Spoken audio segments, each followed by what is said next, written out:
ನಮ್ಮದೇ ಶಕ್ತಿ. ಎಲ್ಲರಿಗೂ ನಮಸ್ಕಾರ. ನಾನು ನಿಮ್ಮ DVG ವಾಯ್ಸ್ ಕರಿಯಪ್ಪ. ಇವತ್ತು ದಾವಣಗೆರೆ ಜಿಲ್ಲೆ ಜಗಳೂರು ತಾಲೂಕು ಬಿಳಿಚೋಡು ಹೋಬಳಿ ಹಸಗೋಡು ಮೆಟ್ರಿಕ್ ಹಾಸ್ಟೆಲ್ನಲ್ಲಿರ್ತಕ್ಕಂಥ ವಿದ್ಯಾರ್ಥಿಯ ಗೋಳುಗಳನ್ನು ಕೇಳೋಕ್ಕಾಗಲ್ಲ ಕಣ್ರಿ. ಅಲ್ಲಿ ಒಬ್ಬ ವಾರ್ಡನ್ ಇದ್ದಾರೆ. ವಾರಕ್ಕೆ ಒಂದೇ ದಿವಸ ಬರ್ತಾರೆ ಅಥವಾ 2 ದಿವಸ ಬರ್ತಾರೆ, ಗೊತ್ತಿಲ್ಲ. ಯಾಕೆ ಅಂತ ಹೇಳಿದ್ರೆ ಅಲ್ಲಿರ್ತಕ್ಕಂಥ ಪೂರ್ತಿ ಮಾಹಿತಿಯನ್ನು ತಿಳಿದುಕೊಂಡು ನಾವು ಸೀದಾ ಹಸಗೋಡಿಗೆ ನಮ್ಮ DVG ವಾಯ್ಸ್ ತಂಡ ಹೋಗುತ್ತೆ. ಆ ತಂಡ ಹೋದಾದ ಮೇಲೆ ನೀವು ನಿನ್ನೆ ನೋಡಿರ್ತಕ್ಕಂಥ ವಿಡಿಯೋ ನೋಡಿರ್ಬೋದು. ಹಾಸ್ಟೆಲಿನ ಒಳಗಡೆ ನಾಗರ ಹಾವು ವಾಸವಾಗಿತ್ತು. ಆ ಸ್ಟೋರಿಯನ್ನು ನಾನು ನಿನ್ನೆನೇ ಮಾಡಿದ್ದೀನಿ. ಇವತ್ತು ನಾನು ಹೇಳಕೊಟ್ಟಿರ್ತಕ್ಕಂಥ ವಿಚಾರ ಏನು ಅಂತ ಹೇಳಿದರೆ, ಆ ಹಾಸ್ಟೆಲ್ ಎಂಬ ವಿಚಾರ ಇಟ್ಕೊಂಡು ಹೋದರೆ ನಾವು ಸಹ ಬಡತನದ ರೇಖೆಗಿಂತ ಕೆಳಗಿನ ವರ್ಗದಲ್ಲಿ ಬಂದು ಬಡತನ ಹೇಗಿರುತ್ತೆ, ಎಜುಕೇಷನ್ ಯಾವ ರೀತಿ ಮಾಡಬೇಕು, ಮಕ್ಕಳಿಗೆ ಏನೇನು ಬೇಕು ಅಂತ ಬಾಬಾ ಸಾಹೇಬ್ ಅಂಬೇಡ್ಕರ್ ಅವರು ಒಂದು ವೃತ್ತಿ ಸಿದ್ಧಾಂತವನ್ನು ಇಟ್ಕೊಂಡು ಈ ಹಾಸ್ಟೆಲ್ಗಳನ್ನ, ಯಾಕಂದರೆ ದೇವರಾಜ್ ಅರಸ್ ಅವ್ರ ಕಾಲದಲ್ಲಿ ಕಟ್ಟಿರ್ತಕ್ಕಂಥ ಈ ಮೆಟ್ರಿಕ್ ಹಾಸ್ಟೆಲ್ಸ್ಗಳು, ಅಲ್ಲಿ ಸಹ ಎಲ್ಲ ರೀತಿಯ ಸೌಕರ್ಯಗಳಿದ್ದಾವೆ. ಇಲ್ಲಿ 32 ಜನ ಮಕ್ಕಳಿದ್ದಾರೆ. 5ನೇ ತರಗತಿಯಿಂದ 10ನೇ ತರಗತಿಯವರೆಗೂ 32 ಜನ ಮಕ್ಕಳಿದ್ದಾರೆ. ಅವ್ರು ಏನು ಹೇಳ್ತಾ ಇದ್ದಾರೆ ಅಂತ ಹೇಳಿದರೆ, ಆ ಸ್ಟೂಡೆಂಟ್ ಫಾದರ್ ಮದರ್ ಪೋಷಕರು ಎಲ್ಲರಿಗೂ ಸಹ ಈ ಹಾಸ್ಟೆಲ್ನಲ್ಲಿ ಕೆಟ್ಟ ಹ್ಯಾಬಿಟ್ಗಳು ಮಾಡ್ತಾ ಇದ್ದಾರೆ ನಿಮ್ಮ ಮಕ್ಕಳು, ನೀವು ನಿಮ್ಮ ಮಕ್ಕಳನ್ನು ಮನೆಯಲ್ಲೇ ಇಟ್ಕೊಳ್ರಿ ಅಂತ ವಾಲಂಟ್ರಿಯಾಗಿ ಆ ಮಕ್ಕಳು ಪೋಷಕರಿಗೆ ಅಲ್ಲಿನ ವಾರ್ಡನ್ ತಿಳಿಸ್ತಾರೆ ಅಂತ ಹೇಳಿದರೆ ಎಷ್ಟರ ಮಟ್ಟಿಗೆ ಹದಗೆಟ್ಟು ಹೋಗಿದೆ. ಆ ಒಂದು ಕಂಪ್ಲೀಟ್ ವಿಡಿಯೋವನ್ನು ಆ ಮಕ್ಕಳು ಏನು ಮಾತಾಡ್ತಾ ಇದ್ದಾರೆ ಅಂತಲೂ ನೀವು ಸಹ ತಿಳ್ಕೊಬೋದು. ಯಾಕೆಂದರೆ ನೇರವಾಗಿ ಆ ಮಕ್ಕಳು ಮಾತಾಡಿರ್ತಕ್ಕಂಥ ಮಾತು ಹಾಗೂ ಗ್ರಾಮಸ್ಥರು ಹೇಳಿರ್ತಕ್ಕಂಥ ಮಾತು. ಯಾಕೆ ಅಂತ ಹೇಳಿದರೆ, ಇಲ್ಲಿ ಯಾವುದೇ ಒಂದು ನ್ಯೂಸನ್ನು ತೊಗೊಂಡು ಎಲ್ಲೋ ನಡೆದಿರ್ತಕ್ಕಂಥದ್ದನ್ನು ನ್ಯೂಸ್ ಮಾಡೋದಕ್ಕಿಂತ ಈ ಥರ ಪ್ರಾಕ್ಟಿಕಲ್ಲಾಗಿ ಹೋಗಿ ಫೀಲ್ಡಲ್ಲೇ ಅಡ್ಡಾಡಿಕೊಂಡು ಅದಕ್ಕೆ ಸಂಬಂಧಪಟ್ಟಿರ್ತಕ್ಕಂಥ ಅಧಿಕಾರಿಗೆ ತಿಳಿಸಿದರೆ ಏನಾದರೂ ಆಗ್ಬೋದು ಅಂತ ನಾನು ಅಂದ್ಕೊಂಡೆ. ಅಲ್ಲಿ ಅಸ್ಮಾ ಬಾನು, ಏನ್ರಿ ಮೇಡಮ್, ತಾಲೂಕು ಆಫೀಸರು ಅಸ್ಮಾ ಬಾನು ಅವ್ರಿಗೆ ಹೇಳಿದರೆ, ನೋಡಿ ಸರ್, ನಾನೇ ಹೋಗ್ಬಿಟ್ಟು ಎಲ್ಲ ಕ್ಲೀನ್ ಮಾಡಿಸಿ ಬಂದಿದ್ದೀನಿ. ಮೊನ್ನೆ ನೈಟ್ 9 ಗಂಟೆ ತನಕ ಇದ್ದೀನಿ, ಇವತ್ತು ಮಧ್ಯಾಹ್ನ 1 ಗಂಟೆ ತನಕ ಇದ್ದೀನಿ. ಆದರೂ ಸಮೇತ ಅಲ್ಲೆಲ್ಲ ಕ್ಲೀನ್ ಮಾಡಿಸಿದ್ರು, ಎಲ್ಲ ಮಾಡಿಸಿದ್ದಾರೆ. ಆದರೆ ಒಂದು ಬೇಜಾರಿನ ಸಂಗತಿ ಏನು ಅಂತ ಹೇಳಿದ್ರೆ, ಸುಮಾರು ವರ್ಷಗಳೇ ಆಯಿತು ಅನಿಸುತ್ತೆ ಆ ನೀರಿನ ಒಂದು ಟ್ಯಾಂಕ್ಗಳನ್ನು ಕ್ಲೀನ್ ಮಾಡಿದೆ. ಯಾಕೆಂದರೆ ನಾನೇ ವಾಲಂಟ್ರಿಯಾಗಿ ಮೇಲೆತ್ತಿ ಕ್ಯಾಪ್ ಓಪನ್ ಮಾಡಿ ಅದರ ಒಳಗಡೆ ಇರ್ತಕ್ಕಂಥ ಎಲ್ಲ ಗಲೀಜನ್ನು ನೋಡಿ ನನಗೆ ಬೇಜಾರಾಯಿತು. ಅವ್ರು ಹೇಳ್ತಾರೆ, ಇಲ್ಲ ಸರ್, ಅದು ಬಿಸಿನೀರು ಬರೋದು, ಆ ಬಿಸಿನೀರು ಬರೋದ್ರಿಂದ ಕೆಳಗಡೆ ಪಾಚಿ ಕಟ್ಟಿದಂಗೆ ಆಗುತ್ತೆ ಅಂತ ವಾರ್ಡನ್ ಹೇಳ್ತಾರೆ. ಅಲ್ಲಿ 3 ಜನ ಸಹಾಯಕರಿದ್ದಾರೆ. ಆ 3 ಜನ ಸಹಾಯಕರು ಸಹ ಯಾರೂ ಸಹ ಅಲ್ಲಿ ಆಲ್ಟ್ ಆಗಲ್ಲ. ಮತ್ತು ಆ ಚಿಕ್ಕ ಮಕ್ಕಳ ಜೊತೆ ಮಲಗ್ಕೊಳ್ಳೋರು ಯಾರು ಅಲ್ವಾ? ಈ ಪೋಷಕರು ಈ ಹಾಸ್ಟೆಲ್ನಲ್ಲಿರ್ತಕ್ಕಂಥ ವಾರ್ಡನ್ನು ಸಹಾಯಕರನ್ನು ನಂಬಿ ಬಿಟ್ಟಿರ್ತಾರೆ ಅಲ್ವಾ? ಅದನ್ನು ನೋಡ್ಕೊಳ್ಬೇಕಾಗಿರ್ತಕ್ಕಂಥ ಜವಾಬ್ದಾರಿ ಅಲ್ಲಿನ ವಾರ್ಡನ್ಗೆ. ಇಲ್ಲಿ ಒಂದು ಸಂದೇಶ ಕೊಡಬೇಕು ಅಂತ ಹೇಳಿದ್ರೆ, ಈ ಆಫೀಸರು ಅನಿಸ್ಕೊಂಡಿರ್ತಕ್ಕಂಥವ್ರು ಯೋಚನೆ ಮಾಡಿ ಆ ವ್ಯಕ್ತಿ ಕೈಯಲ್ಲಿ ಆ ಜವಾಬ್ದಾರಿಯನ್ನು ನಿಭಾಯಿಸೋಕ್ಕಾಗುತ್ತೋ ಇಲ್ಲೋ ಅಂತ ಯೋಚನೆ ಮಾಡಿ ಕೊಡಬೇಕು. ಇಲ್ಲಿ ಏನಾಗಿದೆ ಅಂತ ಹೇಳಿದ್ರೆ, ಒಬ್ಬ ಅಡಿಗೆ ಕುಕ್ಕು, ಅಡಿಗೆ ಭಟ್ಟ, ಯಾರು ಅಲ್ಲಿರ್ತಕ್ಕಂಥ ವಾರ್ಡನ್ನು, ಅಂಥ ವಾರ್ಡನ್ಗೆ ಆ ಪ್ರಮೋಷನ್ ಮೇಲೋ ಅಥವಾ ಸರ್ವಿಸ್ ಮೇಲೋ ಬಂದು ವಾರ್ಡನ್ ಆಗಿದ್ದಾರೆ, ಒಪ್ತೀನಿ. ಆದರೆ ಅವರಿಗೆ 1 ಅಥವಾ 2 ಹಾಸ್ಟೆಲ್ ಕೊಡಬೇಕಾಗಿರ್ತಕ್ಕಂಥದ್ದು ನಿಮ್ಮ ಜವಾಬ್ದಾರಿ. ನೀವು ಅಂಥ ವ್ಯಕ್ತಿಗೆ 4 ಹಾಸ್ಟೆಲ್ಗಳು ಕೊಟ್ಟರೆ ಆ ವ್ಯಕ್ತಿ ಎಲ್ಲಿ ಅಡ್ಡಾಡಬೇಕು ಹೇಳಿ? ಇಲ್ಲಿ ನನ್ನ ಅಧಿಕಾರಿ ತಪ್ಪು ಅಂತಲೂ ಹೇಳಲ್ಲ, ಅಧಿಕಾರಿ ಸರಿ ಅಂತಲೂ ಹೇಳಲ್ಲ. ಒಳಗಡೆ ಹೋದರೆ ₹1 ರೇಷನ್ ಇಲ್ಲ. ಮಕ್ಕಳು ಸ್ಕೂಲ್ಗೆ ಹೋಗಿದ್ದಾವೆ ಅಂತ ಹೇಳ್ತಾರೆ, ಆಯಿತು, ಅದನ್ನು ನಂಬೋಣ. ಆ ರೇಷನ್ ಎಲ್ಲಿ ಇಟ್ಟಿರ್ತಾರೆ ಸ್ಟೋರ್ ರೂಮು, ಆ ಸ್ಟೋರ್ ರೂಮಿಂದು ಕೀ ತೆಗೀರಿ ಅಂತ ಹೇಳಿದ್ರೆ ಒಬ್ಬ ಸಹಾಯಕ ತಗೊಂಡೋಗಿದ್ದಾನೆ ಅಂತ ಹೇಳ್ತಾನೆ. ನೆಕ್ಸ್ಟ್ ಕಿಚನಿಗೆ ಹೋಗೋಣ ನಡೀರಿ ಅಂತ ಹೇಳಿದ್ರೆ ಕಿಚನಿಗೆ ಕೀ ಒಬ್ಬ ಸಹಾಯಕ ತಗೊಂಡೋಗಿದ್ದಾನೆ ಅಂತ ಹೇಳ್ತಾರೆ. ಬಟ್ ಇಲ್ಲಿ ಒಂದೊಂದು ರೀತಿಯಿಂದ ಒಂದೊಂದು ರೀತಿಯ ವ್ಯವಸ್ಥೆಯನ್ನು ಹದಗೆಡಿಸುವಂಥ ಸಮಯ ಬಂದಿದೆ. ಇದಕ್ಕೆಲ್ಲ ಮೂಲ ಕಾರಣ ಜಗಳೂರು MLA ದೇವೇಂದ್ರಪ್ಪ. ಯಾಕೆ ಅಂತ ಹೇಳಿದ್ರೆ ಅವ್ರ ಕ್ಷೇತ್ರ ನೋಡಿ, ಅವ್ರ ಹೆಸರು ಹೇಳಲೇಬೇಕು. ಒಬ್ಬ MLA ಆದವರು, ಒಬ್ಬ ಜಿಲ್ಲಾ ಪಂಚಾಯತ್ ಬಿಡಿ, ಜಿಲ್ಲಾ ಪಂಚಾಯತಿ ತಾಲೂಕ್ ಪಂಚಾಯತಿ ಎರಡು ಮುಗಿದೋಗ್ಬಿಟ್ಟಿದೆಯಲ್ಲ, ಅದ್ರ ಬಗ್ಗೆ ಮಾತನಾಡೋದೇ ಬೇಡ. ಗ್ರಾಮ ಪಂಚಾಯತಿ PDOಗಳು ಸಹ ಅದಕ್ಕೆ ಇನ್ವಾಲ್ವ್ಮೆಂಟ್ ಆಗಲೇಬೇಕಾಗುತ್ತೆ. ಬಟ್ ಅಲ್ಲಿನ ಗ್ರಾಮ ಪಂಚಾಯತಿ ಇನ್ನೊಂದು ಸಲ ತೊಗೊಳ್ತೀನಿ. ಯಾಕಂತ ಹೇಳಿದ್ರೆ ಆ ಹಾಸ್ಟೆಲ್ಲು ಊರಿಂದ ಹೊರಗಿದೆ. ಆ ಊರಿಂದ ಹಾಸ್ಟೆಲ್ಗೆ ಹೋಗ್ಲಿಕ್ಕೆ ಒಂದು ಕಂಬ ಇಲ್ಲ ಅಂತ ಹೇಳಿದರೆ ಆ ಊರಲ್ಲಿರ್ತಕ್ಕಂಥ PDO ಗೆಣಸ್ಕಿರೋದಕ್ಕೆ ಲಾಯಕ್ಕಿದ್ದಾರೆ ಅಷ್ಟೇ. ಗ್ರಾಮ ಪಂಚಾಯತಿ ಮೆಂಬರ್ಗಳಾಗಿರಲಿ, ಗ್ರಾಮ ಪಂಚಾಯತಿಯ PDO ಆಗಿರಲಿ. ಅದು ನೆಕ್ಸ್ಟ್ ವಿಡಿಯೋದಲ್ಲಿ ಮುರಳು ಸಿದ್ದಪ್ಪನವರೇ ನಿಮ್ಮ ಹತ್ರಕ್ಕೆ ಬರ್ತೀನಿ. ಈಗ ನಾನು ಈ ಹಾಸ್ಟೆಲ್ ಬಗ್ಗೆ ಮಾತಾಡ್ತಾ ಇದ್ದೀನಿ. ಈ ಒಬ್ಬ ವ್ಯಕ್ತಿಗೆ 4 ಹಾಸ್ಟೆಲ್ ಜವಾಬ್ದಾರಿ ಕೊಟ್ಟರೆ ಯಾವ ರೀತಿ ಮಾಡ್ತಾರೆ ಹೇಳಿ? ಅವರಿಗೂ 4 ಜನ ಮಕ್ಕಳಿದ್ದಾರೆ, 4 ಹಾಸ್ಟೆಲಿದ್ದಾವೆ ಅಂತಾರಲ್ಲ, ಆ ಮಟ್ಟಕ್ಕೆ ನೀವು ಅಧಿಕಾರಿಗಳು ಯೋಚನೆ ಮಾಡಿಬಿಟ್ಟಿದ್ದೀರ. ಬಟ್ ಈ ವ್ಯಕ್ತಿಗೆ BP, ಶುಗರು, ಹಾರ್ಟ್ ಅಟ್ಯಾಕು, ಇರೋಬರ ಕಾಯಿಲೆಗಳೆಲ್ಲ ಇದ್ದಾವೆ. ಯಾಕೆ ಅವ್ರನ್ನ ಇನ್ನೂ ಇಟ್ಕೊಂಡಿದ್ದೀರಾ? ವಯಸ್ಸಾಗಿದೆ ಅಲ್ವಾ? ಬಟ್ ಮೊದಲಿನಿಂದಲೂ ಕೆಲಸ ಮಾಡ್ಕೊಂಬಂದಿದ್ದಾರೆ, ಸರ್ವಿಸ್ ಇದೆ, ಮಾಡಲಿ. ಬಟ್ ಇಲ್ಲಿ ನಾವು ಅವ್ರ ಕುಟುಂಬದ ಮೇಲಾಯಿತು, ಅವರ ಒಂದು ವೈಯಕ್ತಿಕ ವಿಚಾರವಾಗಾಯಿತು, ನಾನು ಮಾಡ್ತಾಯಿಲ್ಲ. ಬಟ್ಟು ಒಬ್ಬ ವ್ಯಕ್ತಿ ಪೋಷಕರು ಒಬ್ಬರನ್ನ ಮಕ್ಕಳನ್ನ ಬಿಟ್ಟು ಹೋಗ್ತಾರೆ ಅಂತ ಹೇಳಿದರೆ ಅಲ್ಲಿರ್ತಕ್ಕಂಥ ವಾಸ್ತವ್ಯವನ್ನು ತಿಳ್ಕೊಬೇಕಲ್ವ ಮೊದಲು. ಅಲ್ಲಿ 32 ಜನ ಮಕ್ಕಳಿದ್ದಾರೆ. ಆ 32 ಜನ ಮಕ್ಕಳಲ್ಲಿ 8 ರಿಂದ 10 ಜನ ಮಾತ್ರ ಅಲ್ಲಿದ್ದಾವೆ. ಅಟೆಂಡೆನ್ಸ್ ಬುಕ್ ಕೇಳಿದರೆ ಅಟೆಂಡೆನ್ಸ್ ಬುಕ್ಸ್ ಮನೆಗೆ ಬಿಟ್ಟು ಬಂದಿದ್ದೀನಿ ಅಂತ ಹೇಳ್ತಾರೆ. ಈ ತಿಂಗಳು ರೇಷನ್ ಏನೇನು ಬಂದಿದೆ ಅಂತ ಹೇಳಿದರೆ ಆ ರೇಷನ್ನ ಯಾವುದೋ ಒಂದು ಗಾಡ್ರೇಜಲ್ಲ ಅದು ಎಲ್ಲ ಇಟ್ಟಿದ್ದೀನಿ, ಅದು ಸಿಗ್ತಾ ಇಲ್ಲ ಅಂತ ಹೇಳ್ತಾನೆ.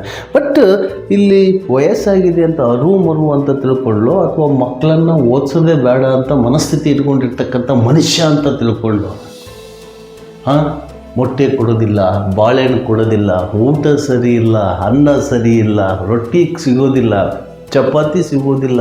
ಬಟ್ ಇಲ್ಲಿ ಯಾಕೆ ಇವೆಲ್ಲ ಇಶ್ಯೂಸ್ ಆಗ್ತಾ ಇಲ್ಲ ಅಂತ ಹೇಳಿದರೆ ಈ ಎಂಜಲು ಮೀಡಿಯಾದವರು ಹೋಗ್ತಾ ಇಲ್ಲ ಅಲ್ಲಿಗೆ. ಈ ಸಗಣಿ ತಿನ್ನೋ ಸಂಘಟನೆಗಳು ಸ್ವಲ್ಪ ಜನ ಕಿತ್ಕೊಂಡು ತಿಂತಾ ಇದ್ದಾರೆ ಅವರನ್ನು. ಹಾಗಾಗಿ ಇದು ಹೊರಗಡೆ ಸುದ್ದಿ ಆಗ್ತಾ ಇರಲಿಲ್ಲ. ಈಗ ನೇರವಾಗಿ ನಮಗೆ ಕರೆ ಬಂದಾಗ ನಾವು ಆ ಪ್ಲೇಸಿಗೆ ಹೋಗೋಂಥ ಪರಿಸ್ಥಿತಿ ಮನಸ್ಥಿತಿ ಬಂತು. ಯಾಕೆ ಅಂತೇಳಿದ್ರೆ ನಮಗೂ ಸಹ ಮಕ್ಕಳು ಮರಿ ಎಲ್ಲ ಇದಾವಲ್ವ. ನಮಗೂ ಇದ್ದಾರೆ, ಹೆಣ್ಮಕ್ಳಿದ್ದಾರೆ, ಗಂಡು ಮಕ್ಕಳಿದ್ದಾರೆ. ಅವರು ಸಹ ಅವ್ರ ಮಕ್ಕಳು ಸಹ ಬಡತನದಲ್ಲಿದ್ದಾರೆ ತಾನೆ. ಬಟ್ ಇಲ್ಲಿ ತಿಳ್ಕೊಬೇಕಾಗಿರುತ್ತೆ ಒಂದೇ, ಅಧಿಕಾರಿಗಳು ನೀವು ಅವರನ್ನು ಏನು ಮಾಡ್ತಿರೋ ಗೊತ್ತಿಲ್ಲ, ಬಟ್ ಸಸ್ಪೆಂಡ್ ಅಂತೂ ಮಾಡಲೇಬೇಕು. ಕಾರಣ ಏನಪ್ಪ ಅಂತ ಹೇಳಿದ್ರೆ ಆ ವ್ಯಕ್ತಿಗೆ ಮನಸ್ಥಿತಿನೇ ಸರಿಯಿಲ್ಲ ಅಂತ ಅನಿಸುತ್ತೆ. ಇಂಥ ವ್ಯಕ್ತಿಗಳು ಹಾಸ್ಟೆಲ್ನಲ್ಲಿರೋದಕ್ಕೆ ಅನ್ಫಿಟಬಲ್ ಪರ್ಸನ್ ಅಂತ ನಾನು ಹೇಳ್ತಾ ಇದ್ದೀನಿ. ಹಾಗಾಗಿ ಆ ಮಕ್ಕಳು ಮಾತನಾಡಿರ್ತಕ್ಕಂಥ ವಿಡಿಯೋವನ್ನು ನೋಡಿ ನಿಮಗೆ ಎಷ್ಟರ ಮಟ್ಟಿಗೆ ಸರಿ ಅನಿಸುತ್ತೆ, ಎಷ್ಟರ ಮಟ್ಟಿಗೆ ನಾನು ಹೇಳಿದ್ದು ತಪ್ಪು ಅನಿಸುತ್ತೆ, ಪ್ರತಿಯೊಬ್ಬರು ಕಾಮೆಂಟ್ ಮೂಲಕ ತಿಳಿಸಿ. ಅದೇ ರೀತಿಯಾಗಿ ಮುಂದೆ ಅವರು ಸಸ್ಪೆಂಡ್ ಆಗೋವರೆಗೂ ನಮ್ಮ DVG ವಾಯ್ಸ್ ಆ ಮಕ್ಕಳಿಗೆ ಧ್ವನಿಯಾಗಿರುತ್ತೆ. ಈ ವಿಡಿಯೋವನ್ನು ಪೂರ್ತಿ ನೋಡಿ ಕಾಮೆಂಟ್ ಮಾಡಿ. ನಮಸ್ಕಾರ. ಸೋಮವಾರ ಮಂಗಳವಾರ ಬಾಳೆಹಣ್ಣು ಕೊಡಲ್ಲ ಸರ್, ನೈಟ್ ಊಟ ಮಾಡ್ತಾರ ಸರ್. ಬಾಳೆಹಣ್ಣು ಕೇಳಿದ್ರ ವಾರ್ಡನ್ ಕೇಳ್ರಿ, ಅವ್ರು ಯಾವಾಗ ತಂದಿಲ್ಲ ಅಂತ ಹೇಳ್ತಾರ. ಮತ್ತೆ ಟೀ ಮಾಡಕಂತಂದ್ರ ಇವತ್ತು ಹಾಲು ತಂದಿಲ್ಲ, ಸಕ್ಕರೆ ತಂದಿಲ್ಲ, ಟೀ ಪುಡಿ ತಂದಿಲ್ಲ, ಅಲ್ಲಿ ಹೇಳಕ್ ವಾರ್ಡನ್ ಹಂಗ ಕೊಡ್ಸ್ತಾರ, ಇಲ್ಲಾಂದ್ರೆ ಕೊಡೋದಿಲ್ಲ ಸುಮ್ನೆ ಅಂತ ಅಂತಾರೆ. ವಾರ್ಡನ್ ಎಷ್ಟು ದಿವಸಕ್ಕೆ ಒಂದ್ಸಲ ಬರ್ತಾರೆ? ಒಂದ್ ಸತಿ ಇಲ್ಲ 2 ಸತಿ ವಾರ್ಡನ್ ಬರ್ತಾರೆ. ಮತ್ತಿಲ್ಲಿ ದಿವಸ ರಾತ್ರಿ ಎಷ್ಟು ಜನ ಮಲ್ಕಂತೀರಾ? 10 ಜನ ಮಲ್ಕಂತೀರಿ. ಇಲ್ಲೆಲ್ಲ ಇಲ್ಲೇ ಲೋಕಲ್ ಹುಡುಗರ ನೀವು ಎಲ್ಲ ಇದೇ ಊರರೇ? ಅಷ್ಟು ಇದೇ ಊರರು. SLC ಹುಡ್ರು ಯಾರಿದ್ದೀರಿ? SLC ಹುಡ್ರು ನೀವೇನಾ? ಅಲ್ಲಿ ಒಳಗಡೆ ಒಂದು ಸಿಲಿಂಡ್ರ್ ಇತ್ತಲ್ಲ, ಸಿಲಿಂಡ್ರಲ್ಲಿ ನೀವು ಆಟ ಆಡಿದ್ದು ನಿಜಾನಾ? ಹುಡುಗರು ಆಟ ಆಡ ಸರ್ ಅವ್ರು ಒಪ್ಕೊಂಡ್ರ ಸರ್, ಒಪ್ಕೊಂಡಾರ? ಮೇಡಮ್ ಅನ್ನೋದು ಒಪ್ಕೊಂಡ್ರ ಸರ್. ಮತ್ತೆ ಅಲ್ಲಿ ಅವ್ರದ್ದು ನೇಮ್ ಪ್ಲೇಟ್ ಇದೆಯಲ್ಲ ಅಲ್ಲಿ ಕೌಂಟರ್ನಲ್ಲಿ, ಅದನ್ನೆಲ್ಲ ಹೊಡೆದಾಕಿದ್ದೀರಲ್ಲ ಯಾಕಪ್ಪ? ಮತ್ತೆ ಅವ್ರ ಹೆಸರೇ ಇಲ್ವಲ್ಲ ಅಲ್ಲಿ? ಹಂಗೆ ಶನಿವಾರ ದಿವಸ ಶನಿವಾರ ಏನು ಮಧ್ಯಾಹ್ನ ಊಟ ಕೊಡಲ್ಲ, ಭಾನುವಾರನೇ ಇಲ್ಲ ಶನಿವಾರನೇ ಇಲ್ಲ. ನೀವು ಉಳ್ಕೊಳ್ತೀರಿ ಅಂತಂದರೆ ಉಳ್ಕೊಳಕ್ಕೆ ಬಿಡಲ್ಲ ಇಲ್ಲಿ. ಒಟ್ಟು ನೀವು ಶನಿವಾರ ಸ್ಕೂಲ್ ಬಿಟ್ಟ ಮೇಲೆ ಮನೆಗೆ ಹೋಗ್ಬೇಕು ಇಲ್ಲಿ. ಹಾಂ ಹಾಂ ಚಪ್ಲಿ ಹಿಂಗ್ ದುಃಖಕ್ಕಂತ ಹೋಯ್ತು ಸರ್. ಹಾಂ ಅದಕ್ಕೆ ಅವ ಈ ಕಡೆ ಬರೀಲ್ಲ ಅಂದ್ರೆ ಆ ಕಚ್ಚಿ ಬಿಡ ಸರ್ ಖಾಲಿ. ಹಾಂ ಎಲ್ಲಿ ಹೊಡೆದಿದ್ದ ನಾವು? ಒಳಗೆ ಅದನ್ನೇ ಸುಳ್ಳು ಹೇಳ್ತೀರಾ ನೀವು? ಅದು ಒಳಗೆ, ಅದು ಇಲ್ಲಿಂದ ಇತ್ಲ ಬಂದ್ರೆ ಹೊರಗೆ ಅಲ್ವಾ? ನಾನೇ ಹಾಕಿದ್ದೀನಲ್ಲಪ್ಪ, ಎಲ್ಲ ನೋಡಿರ್ಕೋಣ. ದಾವಣಗೆರೆ ಎಲ್ಲ ಆಫೀಸರ್ಸ್ಗಳು ನೋಡಿದಾರ. ಮತ್ತೆ ಬಿಡಿ ಸಿಗರೇಟ್ ಸೇದಾರೆ ಯಾರು? ಔಟರ್ಸ್ ಇಲ್ಲಿ ಯಾಕೆ ಬರ್ತಾರೆ? ಕೇಳಿದ್ರೆ ನಿಮ್ದೇನ್ ಲಾಸ್ಟ್ ನಮ್ಮ ಅಪ್ಪಂದೇನ್ ಲಾಸ್ಟ್ ಅಂತ ಸರ್, ಅದಕ್ಕೆ ನಾವೇನ್ ಕೇಳಕ್ ಹೋಗಲ್ಲ ಸರ್. ಎಲ್ಲ ವಿಡಿಯೋ ಮಾಡ್ತಿರಲ್ಲ, ಹೇಳಿದ್ರೆ ಹೋಗ್ತಾರ ಸರ್ ಅವ್ರ ಔಟರ್ಸ್. ಹಾಂ ಹೇಳಿದ್ರೆ ನಿಮ್ಮ ಅಪ್ಪಂದೇನ್ ಲಾಸ್ಟ್ ಅಂತ ಕೇಳ್ತಾರೆ ಸರ್, ಅದಕ್ಕೆ ನಾವೇನ್ ಹೇಳಕ್ ಹೋಗಲ್ಲ. ಇದೆ ನೀವು ವಾರ್ಡನ್ ಗಮನಕ್ಕೆ ತಂದಿರಾ? ವಾರ್ಡನರ್ಗೆ ಹೇಳಿದ್ರೆ ಇದನ್ನ? ಯಾರಿಗೆ ಹೇಳ್ಕೊಬಿಟ್ರಿ ಅಂತ ಸರ್ ಔಟರ್ಸ್ ಬಂದು. ಹಾಂ ಯಾರಿಗೆ ಹೇಳ್ಕೊಬಿಟ್ರಿ ಬಂದಾಗ ಹೋಗ್ಕೊ ಅಂತ ಇಲ್ಲಿಗೆ ಡ್ರಿಂಕ್ಸ್ ಎಲ್ಲ ಮಾಡ್ತಾರಾ? ಹಾಂ ಅಲ್ಲ ಮತ್ತೆ ಹೊರಗಿನವ್ರು ಬಂದ್ರೆ ಒಳಕ್ಕೆ ಹೆಂಗ್ ಬಿಟ್ಕೊಂತಾರ ಮತ್ತೆ? ಈಗ ಹಾಂ ಇವ್ರು ಅಲ್ಲದೆ ವಿದ್ಯಾರ್ಥಿಗಳು ಅಲ್ಲದೆ ಇರ್ತಕ್ಕಂಥವ್ರೆಲ್ಲ ಒಳಗೆ ಬಂದ್ರೆ ಇವ್ರು ನೋಡಿದ್ರೆ ನಮ್ಮ ಮೇಲೆ ಬರ್ತಾರೆ ಸರ್, ಸಿಗರೇಟ್ ಬಿಡಿ ಹೊಡಿತೀವಿ. ಇದು ಈ ಕಡೆ ಇರ್ತದೆ. ಇದು ದಾವಣಗೆರೆ ಜಿಲ್ಲೆ ಜಗಳೂರು ತಾಲೂಕು ಬಿಳಿಚೋಡು ಹೋಬಳಿ ಹಸುಗೋಡು ಗ್ರಾಮದಲ್ಲಿರ್ತಕ್ಕಂಥ ಮೆಟ್ರಿಕ್ ಹಾಸ್ಟೆಲ್ನ ಕರ್ಮಕಾಂಡ ಅಂತ ಹೇಳಿದ್ರು ತಪ್ಪಾಗ್ಲಾರ್ದು. ಯಾಕೆಂದ್ರೆ ನಾವು ಮನೆಯಲ್ಲಿ ಮಕ್ಕಳನ್ನ ಯಾವ ರೀತಿ ಸಾಕ್ತೀವಿ ಆ ರೀತಿ ಸಾಕ್ಬೇಕಾಗಿರ್ತಕ್ಕಂಥ ಕರ್ತವ್ಯ ಈ ಹಾಸ್ಟೆಲ್ದ ವಾರ್ಡನ್ ಇರುತ್ತೆ. ಆ ವಾರ್ಡನ್ ತರುವಂತ ಪದಾರ್ಥಗಳನ್ನ ಬಡಿಸುವಂತ ಕೆಲಸವನ್ನ ಅಡಿಗೆ ಭಟ್ರುಗಳು ಮಾಡಿಕೊಡ್ಬೇಕಾಗುತ್ತೆ. ಬಟ್ ಇಲ್ಲಿನ ವ್ಯವಸ್ಥೆ ಏನಾಗಿದೆ ಅಂತ ಹೇಳಿದ್ರೆ 4 ಹಾಸ್ಟೆಲ್ಗಳದ ಇನ್ಚಾರ್ಜ್ ಕೊಟ್ಟಿರ್ತಕ್ಕಂಥ, ನಿಮ್ಮ ಹೆಸರೇನ್ರಿ? ಭಾಷಾ ಅವರಿಗೆ. ಯಾಕೆಂದ್ರೆ ಅವರು ಪರ್ಟಿಕ್ಯುಲರ್ಲಿ ವಾರ್ಡನ್ ಅಲ್ಲ, ಪ್ರಭಾರಿ ವಾರ್ಡನ್, ಪ್ರಮೋಷನ್ ಮೇಲೆ ಬಂದಿರ್ತಕ್ಕಂಥ ವಾರ್ಡನ್. ಯಾಕೆ ಇದನ್ನ ಹೇಳ್ತಾ ಇದ್ದೀನಿ ಅಂತ ಹೇಳಿದ್ರೆ, ಇಲ್ಲಿ ಜಗಳೂರು ತಾಲೂಕಲ್ಲಿ ಸಿಕ್ಕಾಪಟ್ಟೆ ಬೇರೆ ಬೇರೆ ರೀತಿಯಿಂದ ಅವ್ರಿಗೆ ಹಿಂಸೆ ಆಗ್ತಾ ಇದೆ, ಆಯ್ತು ಒಪ್ಕೊಳ್ಳೋಣ. ಬಟ್ ಇಲ್ಲಿ ನಾವು ಬಂದಿರೋ ಉದ್ದೇಶ ಒಂದೇನೆ, ಎಲ್ಲಾ ಮಕ್ಕಳು ಸರ್ಕಾರಿ ಹಾಸ್ಟೆಲ್ಸ್ಗಳಲ್ಲಿ ಮಕ್ಕಳುಗಳು ಸೇರ್ಸೋದೇ ವಜೆ ಆಗಿದೆ. ಅಂಥದ್ರಲ್ಲಿ ಈ ತರ ಸ್ಪೆಷಾಲಿಟಿಗಳು ಇದ್ರೆ ಯಾವ ಮಕ್ಕಳನ್ನ ಪೋಷಕರು ಬಂದು ಸೇರಿಸ್ತಾರೆ ಹೇಳಿ? ಇಲ್ಲಿ ಬಂದಿರ್ತಕ್ಕಂಥದ್ದು ಈ ಅಸ್ಮಾ ಬಾನು ಅವರು ತಾಲೂಕಿಗೆ ಎಡ್ಡಿದ್ದಾರೆ. ಅವ್ರಿಗೆ ಫೋನ್ ಮಾಡಿದ್ರು ಸಮೇತನು ಇವತ್ತು ಬೆಳಗ್ಗೆ ಬಂದು ಅದನ್ನೆಲ್ಲ ಕ್ಲೀನ್ ಮಾಡಿದ್ದಾರೆ. ನಿನ್ನೆ ಮಾಡಿರ್ತಕ್ಕಂಥ ವಿಡಿಯೋದಲ್ಲಿ ಸಂಪೂರ್ಣವಾಗಿ ನಾನು ನನ್ನ ಚಾನಲ್ ಮೂಲಕ ನಿಮಗೆಲ್ಲ ತೋರಿಸಿದ್ದೀನಿ. ಬಟ್ ಇಲ್ಲಿ ಹೇಳಿಕೊಟ್ಟಿರ್ತಕ್ಕಂಥ ವಿಚಾರ, ಇದು ಒಂದು ಗ್ರಾಮದಿಂದ ಹೊರಗಡೆ ಬಂದಿರ್ತಕ್ಕಂಥ ಜಾಗ. ಇದು ಇಲ್ಲಿ ಚೆನ್ನಾಗಿದೆ, ಸಿಸ್ಟಮೆಟಿಕ್ ಎಲ್ಲ ಚೆನ್ನಾಗಿದೆ, ಬಟ್ ಮಕ್ಕಳಿಗೆ ಸರಿಯಾದ ವ್ಯವಸ್ಥೆ ಇಲ್ಲ. ಈ ವ್ಯವಸ್ಥೆ ಮಾಡಬೇಕಾಗಿರ್ತಕ್ಕಂಥ ವಾರ್ಡನ್ನು ವಾರದಲ್ಲಿ 1 ದಿವಸ ಅಥವಾ 2 ದಿವಸ ಬರ್ತಾ ಇದ್ದಾರಂತೆ. ಶನಿವಾರದ ದಿವಸ ಮಧ್ಯಾಹ್ನಕ್ಕೆ ಕ್ಲೋಸು, ಭಾನುವಾರದ ದಿವಸನೂ ಇಲ್ಲ, ಮತ್ತೆ ಸೋಮವಾರದ ದಿವಸ ಆಮೇಲೆ ಟೀಗೆ ಸಕ್ಕರೆ ಇಲ್ಲ, ಹಾಲಿಲ್ಲ, ಬಾಳೆಹಣ್ಣಿಲ್ಲ, ಮೊಟ್ಟೆ ಇಲ್ಲ. ಇದು ಕಾಮನ್ ಡೈಲಾಗ್ ಆಗ್ಬಿಟ್ಟಿದೆ. ಬಟ್ ಇಲ್ಲಿ ನಾನು ಅವ್ರಿಗೆ ಹೇಳಕೊಟ್ಟಿರ್ತಕ್ಕಂಥ ವಿಚಾರ ಒಂದೇ, ಈ ಹಾಸ್ಟೆಲ್ ನಲ್ಲಿ 3 ಜನ ಅಡಿಗೆ ಸಹಾಯಕರಿದ್ದಾರೆ. ಆ 3 ಜನ ಅಡಿಗೆ ಸಹಾಯಕರಿಗೂ ಪೂರ್ತಿ ಇನ್ಚಾರ್ಜ್ ಈ ವಾರ್ಡನ್ ಅವ್ರು ಕೊಟ್ಟಿದ್ದಾರೆ. ಬಟ್ ಒಬ್ರ ಕೈಯಲ್ಲಿ ಸ್ಟೋರ್ ರೂಮ್ ಕಿ, ಒಬ್ರ ಕೈಯಲ್ಲಿ ಕಿಚನ್ ಕಿ, ಇನ್ನೊಬ್ರ ಕೈಯಲ್ಲಿ ಇವ್ರದ್ದು ರೂಮ್ ಕಿ, ಈ ತರ ಸಿಸ್ಟಮೆಟಿಕ್ ಆಗಿ ಹಂಚ್ಕೊಂಡ್ಬಿಟ್ಟಿದ್ದಾರೆ. ಮತ್ತೆ ಹಿಂಗಿದ್ಮೇಲೆ ಈ ಹುಡುಗರಿಗೆ ಫುಡ್ ಆಗ್ಲಿ ಬೆಡ್ ಆಗ್ಲಿ ಹೆಂಗ್ ಸಿಗುತ್ತೆ? ಇಲ್ಲಿ 32 ಜನ ಇರ್ತಕ್ಕಂಥ ಹಾಸ್ಟೆಲ್ ಇದು. ಇಲ್ಲಿ ಹುಡುಗರಿಗೆ ಗೊತ್ತಿಲ್ಲ ಎಷ್ಟು ಜನ ಹುಡುಗರು ಇದ್ದಾರೆ ಅಂತ ಹೇಳಿ. ಬಟ್ ಇಲ್ಲಿ ಅದು ಅಲ್ದಲೆ ಇಲ್ಲಿ ಚಿಕ್ಕ ಮಕ್ಳಿದ್ದಾರೆ, 5ರಿಂದ 10ನೇ ತರಗತಿ ಓದೋವರೆಗೂ ಹುಡುಗರು ಇದ್ದಾರೆ. ಬಟ್ ಆ ಹುಡುಗರಿಗೆ ಏನ್ ಮಾಡ್ಬೇಕಾಗಿತ್ತು? ನೈಟ್ ಸೇಫ್ಟಿ ಕೊಡ್ಬೇಕಾಗಿರ್ತಕ್ಕಂಥದ್ದು ವಾರ್ಡನ್ ಕರ್ತವ್ಯ ಅಥವಾ ತಾಲೂಕು ಆಫೀಸರ್ ಕರ್ತವ್ಯ. ಇಲ್ಲಿ ರಾತ್ರಿ SLC ಹುಡುಗರು ಬಿಟ್ಟು ಇನ್ನು ಉಳಿದ್ರೆಲ್ಲ ಅವ್ರವ್ರ ಮನೆಗೆ ಕಳಿಸ್ತಾರಂತೆ. ಇದನ್ನು ವಾಲಂಟಿಯರ್ಗೆ ಆ ವಾರ್ಡನ್ ಅವರೇ ಹೇಳಿರ್ತಕ್ಕಂಥ ಮಾತಿದು. ಈ ಹುಡುಗರು ಮಕ್ಕಳು ಹೇಳಿರ್ತಕ್ಕಂಥ ಮಾತಲ್ಲ, ವಾರ್ಡನ್ ಅವರೇ ಹೇಳ್ತಾರೆ, ನಿಮ್ ಮಕ್ಕಳುಗಳು ಇಲ್ಲಿದ್ರೆ ಕೆಟ್ಟ ಚಟಗಳು ಕಲಿತಾರೆ, ಹಾಗಾಗಿ ನಿಮ್ ಮನೆಗೆ ಕರ್ಕೊಂಡು ಹೋಗ್ಬಿಡಿ ಊಟ ಮಾಡ್ಕೊಂಡು ಅಂತ ಹೇಳ್ತಾರೆ. ಈ ಸಿಸ್ಟಮ್ ಅನ್ನು ತಂದಿರ್ತಕ್ಕಂಥವ್ರಿಗೆ ಏನ್ ಮಾಡ್ಬೇಕು? ಈ ಅಧಿಕಾರಿಗೆ ಮುಂದಿನ ಕ್ರಮ ಏನ್ ತಗೊಳ್ತೀರಾ? ಇಲ್ಲಿರ್ತಕ್ಕಂಥ ಮಕ್ಕಳು ಯಾರ ಮಕ್ಕಳು ಸಹ ಬರ್ಲಿಲ್ಲದ ರೀತಿಯಲ್ಲಿ ಬ್ಲರ್ ಮಾಡಿ ನಿಮಗೆ ತೋರಿಸ್ತಾ ಇದ್ದೀನಿ. ಇಲ್ಲಿ ಬಂದಿರ್ತಕ್ಕಂಥ ವಾರ್ಡನಿಗೆ ಮುಂದಿನ ಕ್ರಮ ಏನ್ ತಗೊಳ್ತೀರಾ ನಿಮಗೆ ಬಿಟ್ಟಿದ್ದು. ಇದು ಜಿಲ್ಲಾಡಳಿತದ ಒಂದು ಸುವ್ಯವಸ್ಥೆ. ಇಲ್ಲಿ ನಿನ್ನೆ ಏನು ಇಲ್ಲಿ ಒಳಗಡೆಗೆ ಹಾವು ಹೊಡೆದಿದ್ರು, ಆ ಹಾವು ಹೊಡೆದಿರ್ತಕ್ಕಂಥ ಜಾಗನೂ ಸಹ ತೋರಿಸ್ತೀನಿ. ಆಮೇಲೆ ಒಳಗಡೆಗೆ ಒಂದು ಬಾತ್ರೂಮ್ ಇದೆ, ಅದು ಸ್ವಲ್ಪ ಓಪನ್ ಮಾಡಬೇಕು. ಬಾತ್ರೂಮ್ ಮನುಷ್ಯ ಬಾತ್ರೂಮ್ ಇದು ಸ್ಟೋರೇಜ್ ಇದು ವಾರ್ಡನ್ ಇರ್ತಕ್ಕಂಥ ಜಾಗ ಇದು ನೋಡಿ. ಇಲ್ಲೆಲ್ಲ ಸಿಸ್ಟಮೆಟಿಕ್ ಇಟ್ಟಿದ್ದಾರೆ. ಈ ವಾರ್ಡನ್ ಬಾತ್ರೂಮ್ ನೋಡಿ ಯಾವ ರೀತಿ ಇದೆ. ವಾರ್ಡನ್ ಬಾತ್ರೂಮ್ ಅವ್ರೇನಿದೆ ಸುಸುನೆ ಮಾಡಕ್ ಕಾಣಲ್ಲ.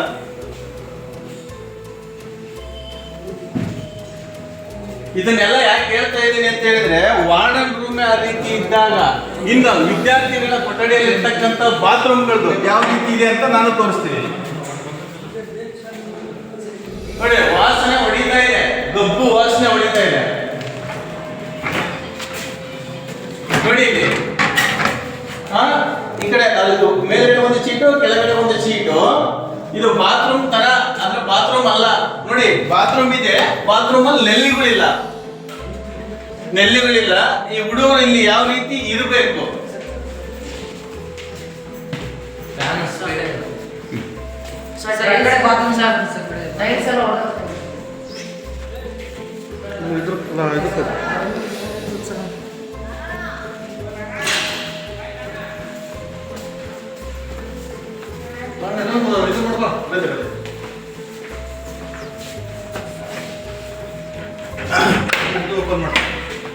ಇಲ್ಲಿ ರೇಷನ್ ಇಟ್ಟಿದ್ದಾರೆ.